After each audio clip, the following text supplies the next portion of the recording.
SOP na napunta sa inyo is worth 2.25 billion pesos. Ano po ang... I think, Your Honor, I think I issued a denial on this.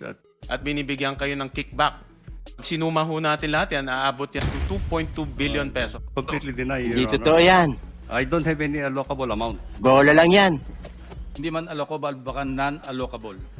Pero may, Nakakuha kayo ng kickback. Wala po. And the fact is, bayaan yung nangyayari to under your watch. You're the secretary of for the 3 years, Your DPWH. Honor. 3 years, 2 years, 3 Secretary kayo ng DPWH. May mga ghost projects. May 20-25% nangyayari sa ilalim po ng inyong opisina. Personally, ako naniniwala po ako dito eh. Paano ho isang secretary palalampasin nyo itong nangyayari sa atin? Kaya ho tayo nandito. Secretary of the Department, I have general oversight. Kung kasali ho kayo dito sa mga kickback, And yung this is- oversight na yan, walang kwenta ho yan.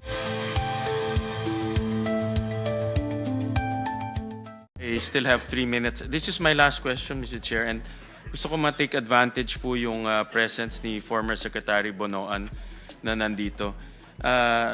Secretary Bonoan, nabasa niyo na po itong affidavit ni Yusek Bernardo? No, Your Honor, I have not. Hindi nyo ho nabasa ito, Nabasa. pero this was furnished to us during one of the hearings ng Blue Ribbon at na-implicate kayo dito many, many times. No? And let me just read. On page 18, sometime in 2022, Secretary Bonoan directed me to submit a list of projects for possible inclusion in the NEP for fiscal year 2023 worth around 450 million. And in the same page, Engineer Alcantara gave 10% of the value of the projects. In page 19,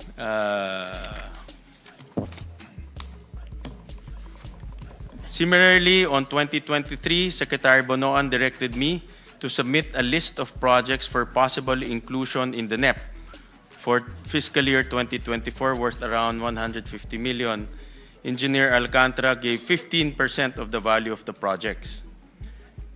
In page 19, in the year 2024, Secretary Bonoan also directed me to submit a list of projects for possible inclusion in the NEP for fiscal year 2021, 900 million.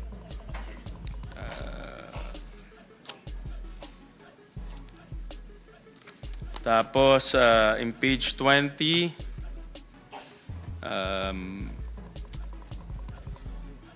the value of the projects that I handled for Secretary Manny Bonoan was at least 5 billion per annum for the years 2023, 2024, 2025 with a 15% average commitment. Of this 15% average commitment, Secretary Manny Bonoan, 75% usually would give me 25% of the commitment, with the rest of the commitment shared between him and Secretary Cathy Cabral. And in one of our budget hearings, I believe kinumpute po to ni Chairman Senator Lacson and Senator Kiko Pangilinan, ang SOP na napunta sa inyo is worth 2.25 billion pesos since 2022. Well, Ano po ang masasabi niyo ho dyan? I think, Your Honor, I think this is something.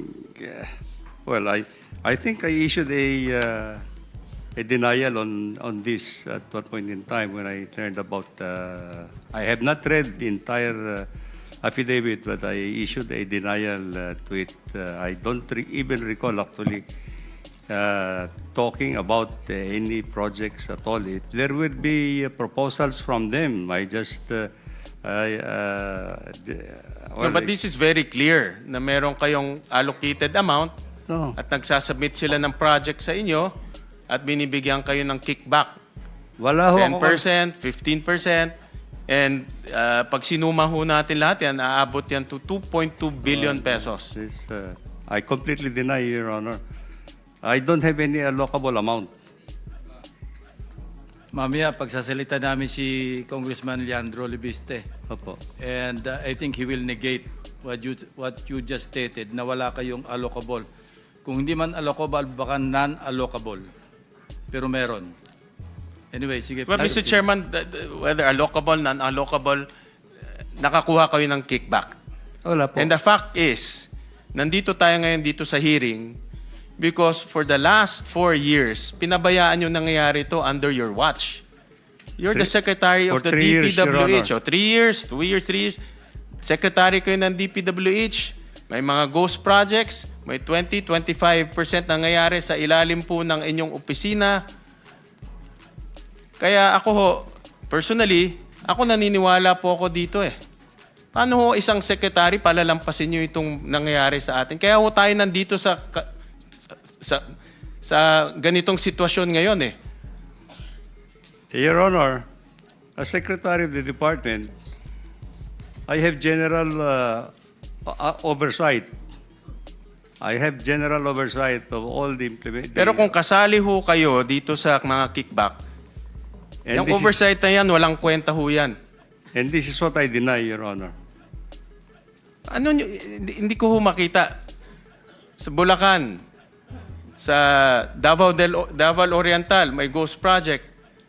Lahat ng kasama nyo, alam in 2025 na kickback na nangyari. Kayo lang hindi nakakaalam eh. Your Honor, I was the one actually who reported to the President where the ghost projects are in 2025. Nung pumutok na ho to, nung nag-privilege speech na Senator Lacson dito Hindi sa po. Senado. But throughout the years na pumupunta ho kayo dito, wala naman kaming naririnig na may problema. Kasi in my opinion, kasali ho kayo dito. But anyways, Mr. Chairman, I'm just echoing my frustration as a Filipino, Mr. President. Nakaka-frustrate, no? Na nandito tayo ngayon, pinakikinggan natin to.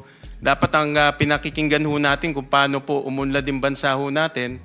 Pero dahil po sa inyong masamang liderato, nandito tayo ngayon. Inaayos ho natin. Hinahanap po natin sino yung mga kriminal. Hindi pa ho natin mahanap dahil nasa Portugal na nagtatago.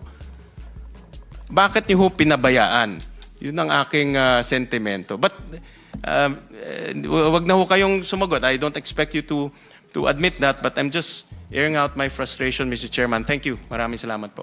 I just want to take exception kasi sinabi nyo, ang trabaho nyo as DPWH Secretary, oversight. I cannot accept that because hands-on kayo, secretary kayo. I cannot imagine Secretary Dizon exercising oversight function over his own department. So kindly correct that because that is not correct. Your Honor, what I'm saying is actually as Secretary, I exercise overall supervision, authority, Not oversight.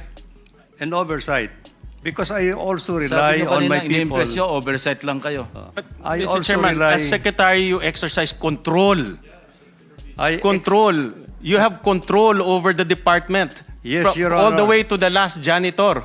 Yes, Your Honor, but I also rely on my people under me to cooperate, to do the job that Secretary, they're 3 supposed years, to do. 365 days, nandoon kayo. Wala kayo naririnig 25%, 20%. Eh kami naririnig na ho namin yung pumuputok na ho siya. Anyways, again, I'm just airing out my frustration as a Filipino. Talagang, alam nyo ho, the chairman talagang frustrated rin. Kasama ko yung mga ibang mga kababayan natin. Napakasama ng loob sa mga nangyayari. At imagine nyo ito, nangyari ito sa ilalim po ng liderato ho ninyo. No? Tinuturo nyo mga subalterns ninyo, mga subordinates. Are you thinking ahead? You're planning to invoke the Arias Doctrine? Mabuti nandito yung DOJ. Mukhang anticipate nyo na kung ano yung defense ni Secretary Bernardo, Secretary Bonoan. Mag-i-invoke yan ng Arias Doctrine. Your Honor, what I'm just trying to say is actually, in the hierarchy of the department, of course, I exercise overall supervision, no?